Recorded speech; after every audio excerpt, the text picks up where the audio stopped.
esa es parte de nuestro crecimiento como iglesia. Somos una iglesia recién nacida y como los bebés recién nacidos hay muchas cosas que ellos no pueden hacer por sí solos. Entonces nosotros dependemos de la iglesia Carwood Baptist Church para poder usar estas facilidades tan cómodas que tenemos en esta localización tan conveniente para la mayoría de nosotros.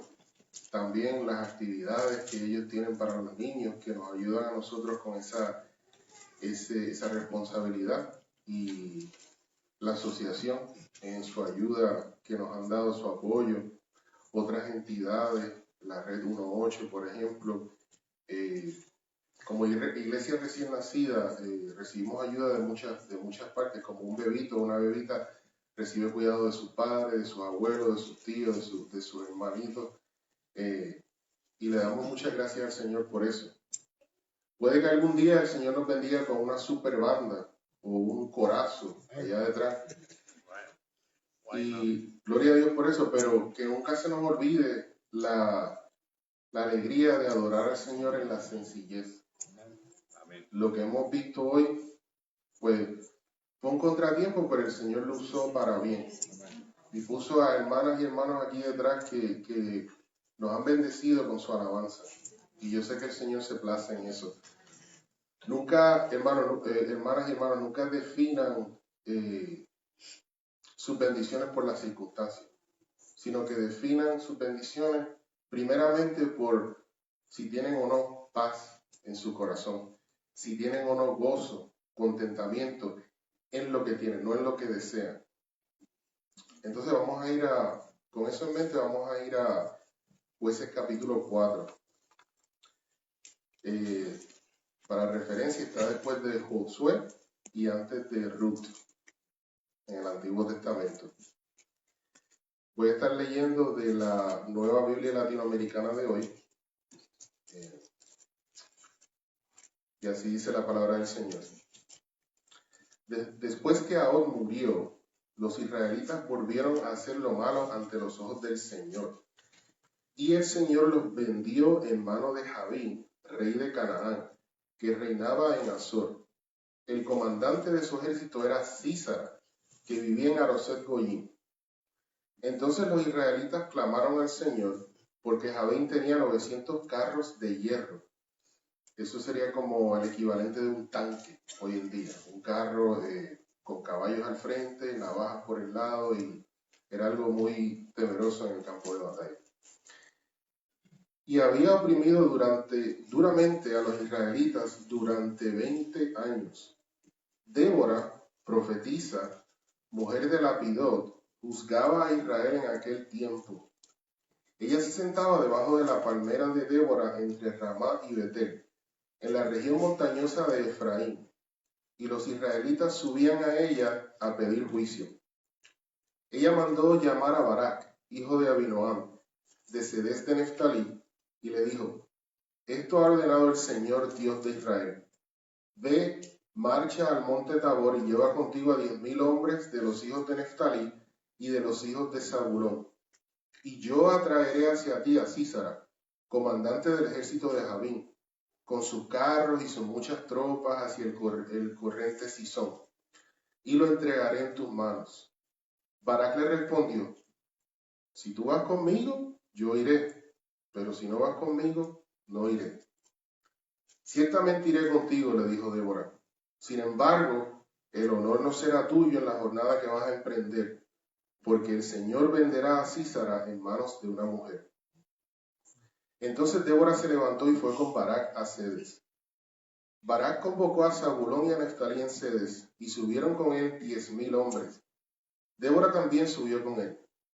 Heber el kenita se había separado de los kenitas, de los hijos de Hobab, suegro de Moisés, y había plantado su tienda cerca de la encina de Sanaín, que está junto a Cedes.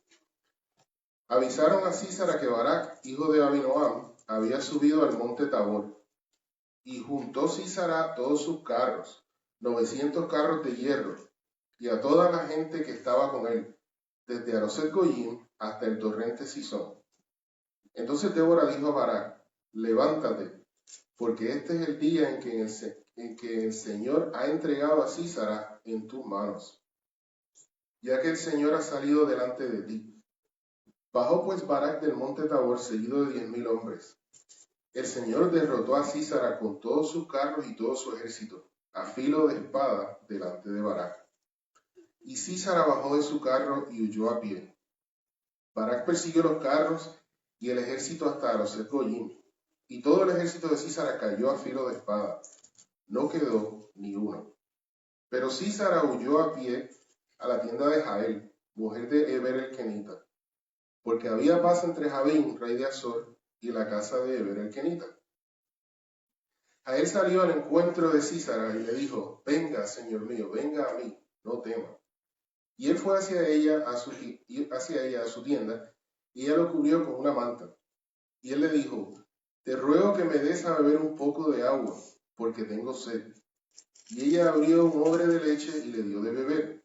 Entonces lo cubrió. Y él le dijo: ponte a la entrada de la tienda, y si alguien viene y te pregunta: ¿hay alguien aquí? Tú responderás: no. Pero Jael, mujer de Heber, tomó una estaca de la tienda, y tomando en la mano un martillo, se le acercó silenciosamente, y le clavó la estaca en las sienes, la cual penetró en la tierra, pues él estaba profundamente dormido y agotado, y murió. Y cuando Barak venía persiguiendo a Sísara, Jael salió a su encuentro y le dijo: ven, y te mostraré al hombre que buscas. Y él entró con ella, y vio que Sísara estaba tendido, muerto con la estaca en la sien. Así sometió Dios aquel día a Jabín, rey de Canaán, delante de los israelitas. Y la mano de los israelitas se hizo más y más dura sobre Jabín, rey de Canaán, hasta que lo destruyeron. Bendita sea la palabra del Señor. Estaba pensando en una historia o alguna anécdota que contar para comenzar a introducirnos a este texto, pero la verdad que los eventos de hoy no hay mejor ilustración que esa. Llegamos con Alex como a las 12, empezamos a recoger lo que había, a setear el micrófono y el sonido y eso.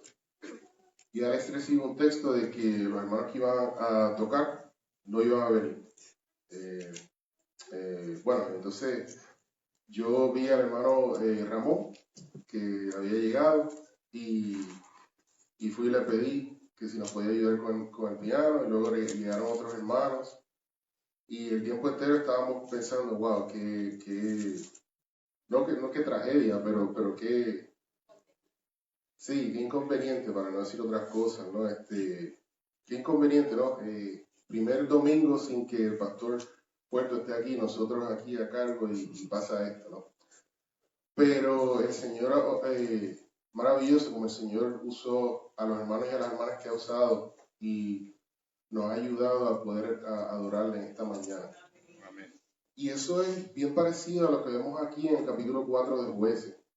Para poder entender lo que está ocurriendo, les voy a dar un poquito de trasfondo histórico, brevemente, para que entendamos cuál es el significado del libro de los Jueces, cómo era esta época, por qué este evento es tan importante. Primeramente, el periodo de los jueces ocurrió entre la muerte de Josué. Josué vino a liderar el pueblo de Dios después de la muerte de Moisés. Bueno, una vez que muere Josué, hasta la época de Samuel y Saúl, cuando comienza el reino de Israel. Es un periodo de más o menos 400 a 450 años. Lamentablemente, esa época era una época donde había guerra, persecución, paz, guerra, persecución, paz, de nuevo guerra, de nuevo paz. Era una época muy tumultuosa. Y claro, era el resultado de lo que ocurrió cuando el Señor les comandó a los israelitas a que acabaran con todas las naciones que estaban en la tierra de Canaán, pero ellos desobedecieron. Y el remanente de esas naciones que quedaron volvieron a hacerse fuertes, volvieron a crecer, unos se aliaron con otros, y es como el cáncer que no se elimina por completo. Regresa y se hizo una metástasis. Pues esto era como una metástasis de enemigos que Israel tenía a su alrededor, entre medio, por fuera, por dentro, por todas partes. Y este periodo de 4 siglos y medio mayormente fue el resultado de esa desobediencia del pueblo de Israel. Dios permitió que Israel sufriera mucho durante este tiempo para que entendiera que tenían que ser obedientes a Él y que tenían que confiar solamente en Él. Un ejemplo vemos aquí en el verso 3 habla de que el general de Javín, o Javín tenía 900 carros, que le dije que era como decir, tener 900 tanques, y eso causaba gran miedo en el pueblo de Israel. Y es curioso pensar en eso porque este es un pueblo que recuerda, no muchos de los que están aquí no estaban vivos, pero han escuchado las historias de las 10 plagas, de los milagros que hizo el Señor en el Mar Rojo, de cruzando el río Jordán, del maná que venía del cielo, de los pajaritos que se comían, de la presencia de Dios que estaba físicamente ahí. Y sin embargo habían llegado a un punto en el cual ver 900 carros o pensar en eso les traía un temor aterrorizante. Esta época se describe muy bien en el capítulo 2, de los versículos 11 al 23. Voy a leer 2 o 3 versículos ahí para que tengan una idea de cómo se caracterizaba la salud espiritual del pueblo de Israel en esta época. Decía, en el verso 11, los israelitas hicieron todo lo malo ante los ojos del Señor y sirvieron o adoraron a los Baales. O sea, quisieron ser como las naciones que les rodeaban. Al no destruirlas por completo, esa influencia, esos dioses falsos se quedaron ahí. Como las células cancerosas se quedaron ahí. Quizás estaban durmientes, pero se quedaron y poco a poco fueron a brotar hasta que la idolatría llegó a un nivel que cubría la nación entera. Todas las esquemas sociales estaban afectadas por esa idolatría. Verso 12 dice, abandonaron al Señor, el Dios de sus padres, que los había sacado de la tierra de Egipto. Ellos sabían lo que había ocurrido, se les había enseñado. Y siguieron a otros dioses de entre los dioses de los pueblos que estaban a su derredor, y se postraron ante ellos, y provocaron la ira del Señor. Un punto clave ahí. El periodo de los jueces es un periodo de... Hubo jueces justos, pero la mayoría o empezaban bien, acababan mal, o iban mal todo el tiempo.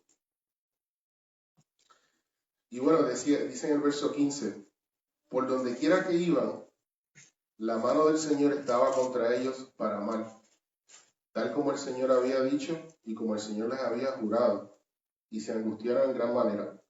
Otro de los versículos famosos decía que todo el mundo hacía lo que estaba bien ante sus propios ojos. Cada cual decidía, esto me queda bien a mí, lo voy a hacer sin importar las consecuencias, sin importar la ética. Era una época que se caracterizaba mayormente por eso. Entonces, en esta época llega Débora, una jueza. Creo que en la historia entera de la palabra de Israel, tanto en el Antiguo Testamento como en el Nuevo Testamento, ella es la única mujer que fue líder en la historia de toda la palabra que yo haya visto, ¿no? El hecho de que ella fue jueza hablaba del juicio de Dios contra su pueblo, que no había ningún hombre ni dispuesto ni capaz de tomar el liderazgo de la nación. Esto no dice nada en contra de ella, al contrario, ella fue una de los jueces más consagradas al Señor. Y vamos a ver brevemente evidencia de eso. Ella fue la cuarta de 12 jueces que hubo en total. Ella lideró por 40 años, de los cuales los primeros 20 estaban marcados por persecución y guerra. Una vez que ella ella sigue confiando en el Señor y poco a poco el Señor fue eliminando a los enemigos de Israel que durante los últimos 20 años de su término, Israel pudo disfrutar de paz. Y era una mujer valiente, sabia y luchadora, en una época donde no había ni hombres con ese temple. Además de eso, era profetisa. Otro llamado que el Señor le dio, que no solamente tenía el liderazgo de la nación, sino que recibía revelación directa del Señor. Y ella se destaca entre los 12 jueces que hubo en esos 4 siglos, en que todo lo que hacía, lo hacía bajo la dirección del Señor. Era una mujer bien consagrada al Señor. Al contrastar con otros jueces como Gedeón, que se pasaba probando al Señor, se la pasaba molestando, los Jefté, que hizo un juramento ilegal contra el Señor y le costó la vida de su hija, y Sansón, que todos conocemos la historia.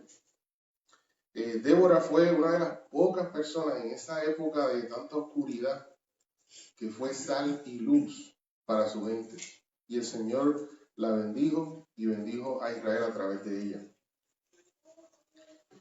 Entonces aquí vemos como, quiero compartir 2 observaciones del texto que tenemos aquí. La primera es que para el cumplimiento de su voluntad, el Señor va a hacer uso de quien sea, cómo sea, cuándo sea y dónde sea.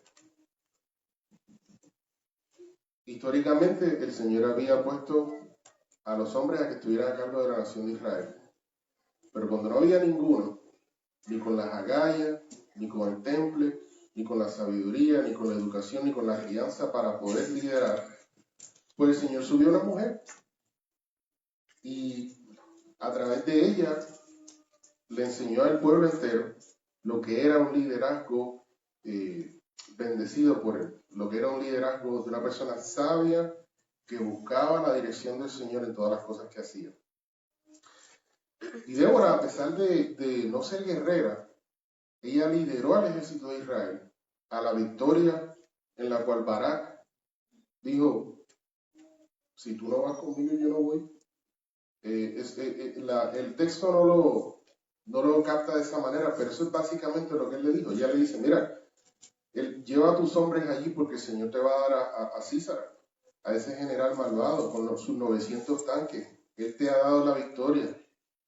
Y él le dice, ven conmigo, es que me voy a ir solo. Y él le dijo, bueno, ok, yo voy contigo, pero la gloria de la victoria de esa batalla va a ir a una mujer, no va a ir a donde ti. Entonces, ella usó, sin embargo, el Señor usó a Barak también, a pesar de que flaqueaba, de que vacilaba, de que titubeaba. El Señor usó a Barak, porque últimamente el Señor usó a él y a su ejército para derrotar al ejército de Císara. El Señor lo usó a pesar de sus debilidades. Hay veces en la vida que el Señor nos llama a hacer algo y nosotros flaqueamos. Y al flaquear nos sentimos como inútiles, nos sentimos como que trágame tierra.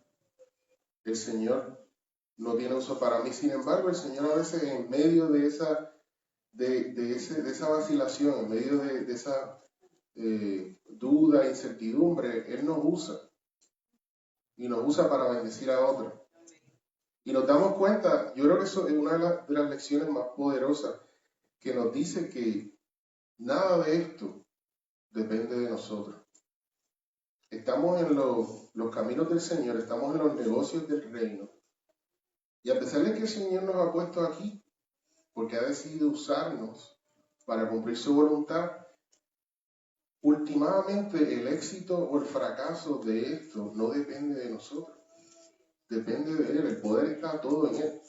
Cuando usted se encuentra compartiendo el Evangelio con otra persona, usted no tiene que sentirse inútil porque esté hablando con una persona erudita y no tenga el vocabulario para comunicarle las verdades de la palabra. Porque la misma palabra dice que El Evangelio es locura para el mundo, pero el propósito es ¿para qué? Para bajar a los altivos.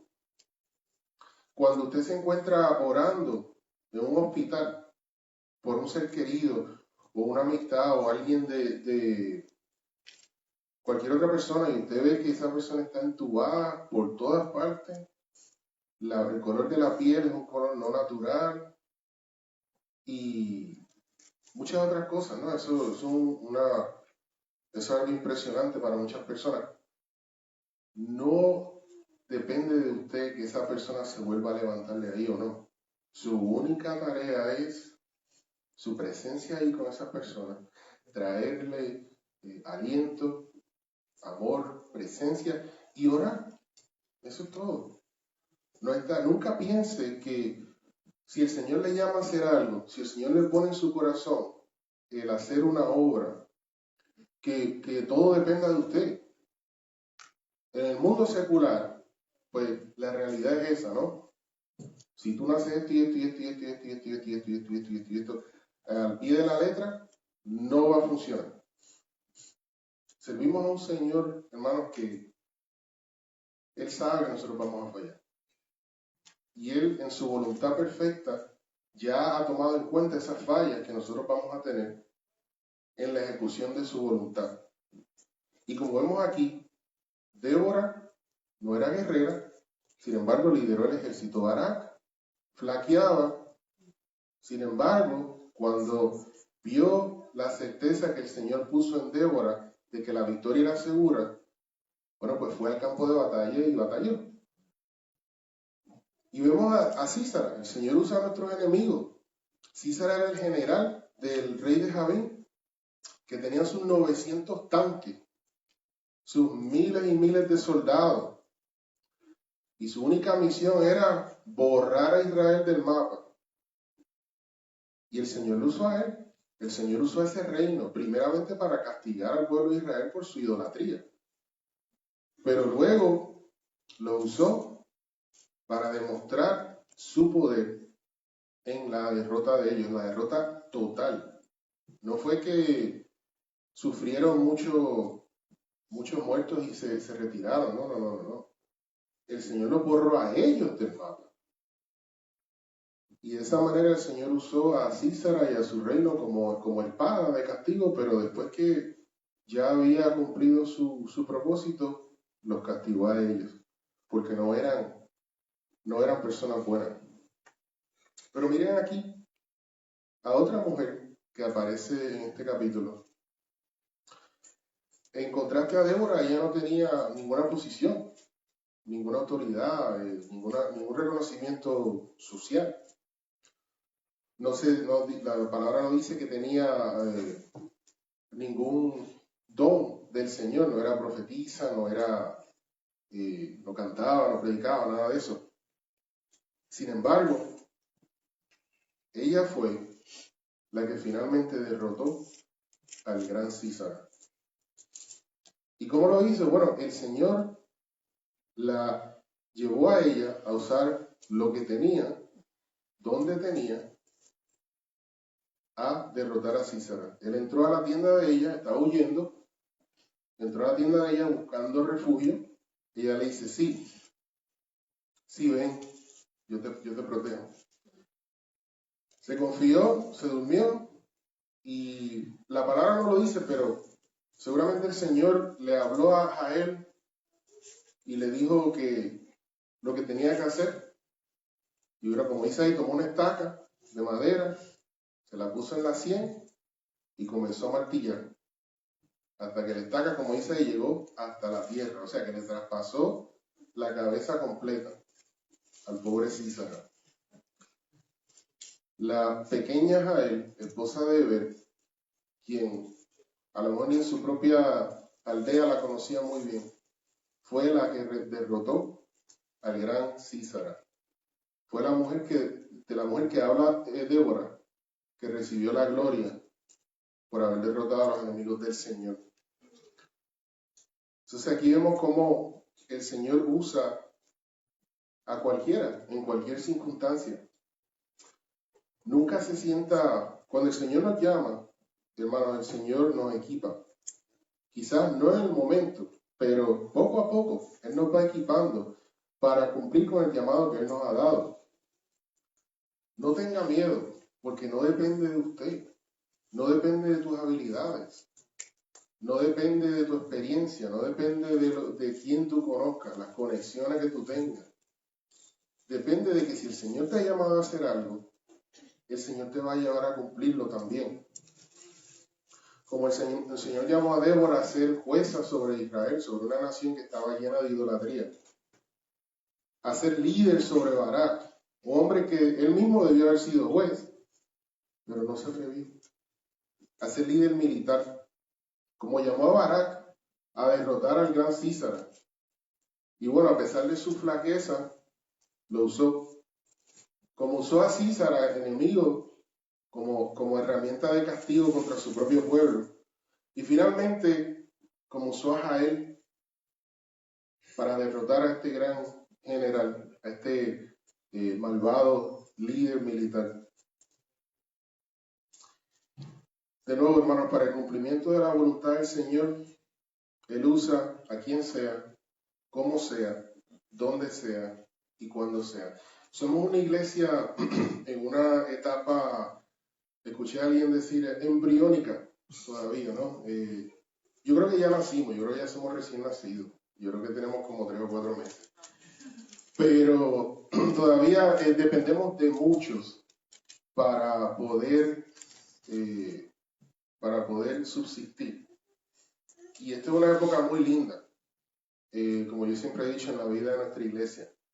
Aprovechen ahora que tenemos toda esta ayuda, que tenemos todas estas bendiciones, a buscar cuál es el nicho que el Señor ha puesto en la pared para que usted lo ocupe. El área de servicio, de ayuda en esta iglesia que el Señor ha moldeado para usted. Como mismo hacen los dentistas cuando van a hacer cuando bregan con los dientes, ¿no? Yo no puedo pedirle a Esmeralda que vaya al dentista por mí y le haga un molde que me lo den a mí, porque la dentadura de él y la dentadura mía son totalmente diferentes. Cada cual tiene una dentadura única. Y para que se haga un molde que funcione, tiene que ser la misma persona que vaya y lo llene. De la misma manera, hay áreas en la iglesia donde el hermano Esmeralda puede servir que yo no tenga la habilidad de servir. Hay áreas donde yo puedo servir que él no tenga la habilidad de servir. Y lo mismo para todos ustedes. Lo menos que, yo creo que una de las cosas que hemos hablado, el liderazgo, ¿no? De aquí y otros hermanos, que es que lo menos que queremos es que seamos una iglesia de domingueros. Queremos ser una iglesia que esté activa durante la semana. Es muy fácil, hermano, una vez que lleguemos a un punto de más estabilidad, el acomodarnos ahí bien, acurrucarnos y convertirnos en domingueros, ¿no? ¿Saben lo que es eso? Es bien fácil llegar ahí. No es fácil estar pendiente día a día, semana en semana, de cuáles son las necesidades de la iglesia esta semana y cómo yo puedo ayudar. Entonces, en esta época, el Señor sostuvo a la nación de Israel a través de personas que no tenían nada espectacular, no tenían ninguna característica que tú puedas decir, wow, era un superhéroe, era la Mujer Maravilla, ¿no? No, estos eran seres humanos como usted y como yo, que se rindieron ante la voluntad del Señor y el Señor los usó para cosas maravillosas. De la misma manera, el Señor quiere hacer lo mismo con nosotros. En esta iglesia, en esta comunidad, en sus trabajos, en sus hogares, con su familia. Divorcie esa mentalidad de que usted lo tiene que hacer todo, de que usted tiene que descifrarlo todo, planearlo todo, en términos de cómo se va a hacer la voluntad del Señor en su vida. Pídale dirección al Señor. Si usted es de la persona que le gustan las direcciones detalladas, con enciclopédicas, ¿no? Pues el Señor le El Señor bregará con usted de esa manera. Si usted es de la persona que necesita una palabra clave, una frase y ya sabe lo que hacer, bien, el Señor sabe cómo comunicarse con ustedes. Pero busquen de Él, busquen de su palabra y no de su entendimiento, no de su experiencia, no, porque a la iglesia tal y cual lo hacemos así, pero vamos a hacer así. No. Si no funciona aquí, no funciona aquí. Esta es la iglesia bautista Palabra de Vida, no la iglesia bautista Fulana de Tal.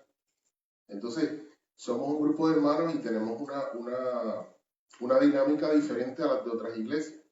Estén abiertos a donde sea que el Señor, quizá usted hizo tal cosa en una iglesia y aquí el Señor lo esté llamando a hacer otra. Mantengan su entendimiento y su corazón abierto a donde sea que el Señor los vaya dirigiendo, pero pídanle al Señor dirección para que Él les diga dónde los quiere aquí. Porque hermano, no hay nada más triste, no hay nada peor que una persona que viene, se sienta aquí los domingos, se va y no hace más nada. Eventualmente, digo, yo no puedo ser así, eventualmente la indiferencia de todo eso se apodera de uno y no hay crecimiento. Busque dónde es que el Señor quiere ponerlo usted aquí a servir en esta iglesia. Y no espere que nos llame. No espere que alguien se lo pida. Si usted ve algo, póngase a trabajar. Y después nos avisa y nosotros le podemos ayudar con esa necesidad.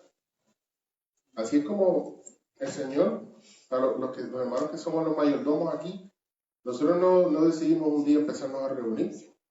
Fue bien orgánico, ¿no? Alex, fue algo, ni siquiera nos reuníamos para eso. Y bueno, surgió lo que surgió y bueno, el Señor nos empezó a usar y se han unido más hermanos y más hermanas. Entonces, poco a poco, las cosas son bien orgánicas en la vida de la iglesia porque la iglesia es un ser viviente, no es una empresa, no es algo rígido. Entonces, mantengan sus oídos y sus corazones abiertos al Señor, a ver dónde que Él los quiere usar. Porque uno nunca sabe si el Señor lo usa a usted, que piense que no sea yo no sé hacer esto y no sé hacer aquello, ¿qué puedo hacer yo? Si el Señor lo tiene aquí es porque lo tiene para hacer algo. Jael, ¿qué pensaba Jael? Yo, en campo de batalla, yo. Y sin embargo, le vino el gran César a su tienda y ella fue la que lo derrotó. No fue Barak, no fue Débora, no fueron los tenientes y los coroneles del ejército israelita, sino Jael, la esposa de Heber. El Señor usa a quien sea, cuando sea, donde sea y como sea.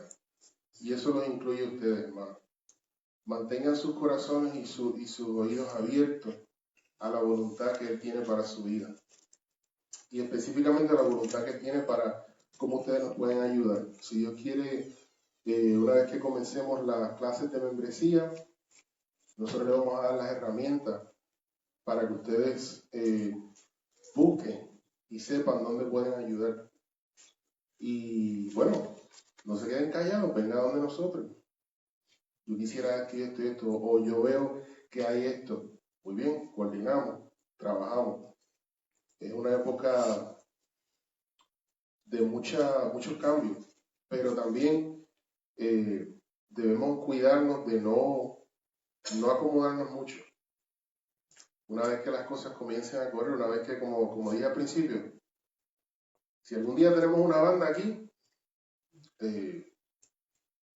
no se acostumbre a que si la banda no está, no podemos adorar. O a que si los micrófonos no funcionan, no se puede cantar. Si la guitarra está desafinada, no se puede tocar. Si el pastor no está, no se puede predicar.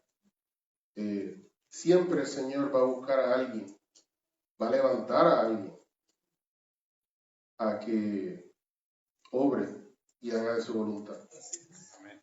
Así que yo sé que hay muchos aquí que tienen talentos escondidos que todavía no nos han compartido. Y bueno, que el Señor les dé la valentía a ustedes para poder venir adelante y compartirlos, ¿no? Si los van a usar, úsenlos para Él. Si los usan ya profesionalmente, que Dios les bendiga y les dé abundantemente para que puedan proveer para sus familias, pero también consideren usarlos para el Señor. Porque últimamente Parece que Él se los dio.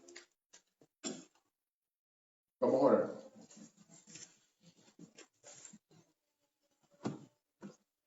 Padre, vemos en tu palabra como tú usas a las personas más inesperadas. Usaste a Débora para liderar tu ejército y tu nación durante un tiempo de gran oscuridad. Usaste a Barak, que a pesar de su flaqueza, él te sirvió y pudo derrotar a tus enemigos. Usaste a tus enemigos, a Sísara, para enseñarle a tu pueblo que solamente te tienen que adorar a ti y solamente te tienen que seguir a ti, Padre. Y finalmente usaste a Jael, una mujer que nadie conocía, para derrotar a uno de tus enemigos más poderosos, Padre, de la manera más sutil posible. Y Padre, también sabemos cómo muchos años después, en un pueblito en Belén, usaste a una muchacha adolescente que tampoco no mucha gente conocía para traer a tu Salvador al mundo, para criarlo en sabiduría, con el amor de una madre y de un padre, para que él pudiera crecer y dar su vida por nuestros pecados. Te damos las gracias por nuestro Salvador Jesucristo. Te damos las gracias porque todo lo que ha ocurrido en la historia que vemos aquí en tu palabra no fue casualidad, Padre. Todo tenía su propósito. Propósitos que inicialmente solamente tú conocías y que poco a poco nos has ido revelando. Padre, yo te pido que hagas lo mismo con los hermanos aquí en esta iglesia. Que tú les reveles dónde es que tú quieres que ellos sirvan. ¿Cuándo es que tú quieres que ellos sirvan? ¿De qué manera? Que les reveles, si ellos no se han dado cuenta de los dones que tienen, Padre, que tú se los reveles también, para que los usen para tu gloria, para que los usen para la bendición del resto de los hermanos y para su bendición también. La iglesia necesita que todos estemos involucrados, que todos estemos activos, Padre. Esto no es un show que se hace cada domingo, donde uno viene, se sienta y se va, Padre. Esto es una obra viviente, dinámica, que acapara todas las facetas de nuestra vida. Y bueno, Padre, como resultado de la sociedad donde vivimos, pues nos vemos restringidos a veces a poder llevar a cabo tu llamado. Pero ayúdanos a cultivar, Padre, una cultura en esta iglesia donde nos busquemos y nos juntemos durante la semana, donde hagamos tu trabajo durante la semana y que los domingos, bueno, sea el día que nos reunamos todos, pero que sea una entre muchas de las cosas que hacemos. Que no sea la única cosa por la cual nos definimos, Padre. Es muy fácil en esta sociedad caer en eso. Pero te pido, Padre, que como iglesia recién nacida, como iglesia bebé, que tú no permitas que eso ocurra aquí. Que tú nos llenes de obreros dispuestos a trabajar. Que tú nos llenes de personas con talentos que puedan darte gloria y ser sal y luz a los otros hermanos que se encuentran aquí. Padre, te damos las gracias por todo lo que tú has hecho con nosotros como iglesia, todas las bendiciones que nos has dado, monetarias, de logística, de hermanos que están orando por nosotros en diferentes partes del mundo. Y te pedimos, Padre, que nosotros un día podamos sentir la gloria y la dicha de bendecir a otra obra, de plantar otra iglesia, de ser la iglesia madre de otra iglesia. Que podamos sentir esa dicha como yo sé que la sienten los hermanos de Carrollwood Baptist Church. Todas estas cosas, Padre, te las pido. Bendícenos durante esta semana. Ayúdanos a incorporarte más en nuestras vidas, Padre. Todos lo necesitamos. En el nombre de Jesucristo. Amén.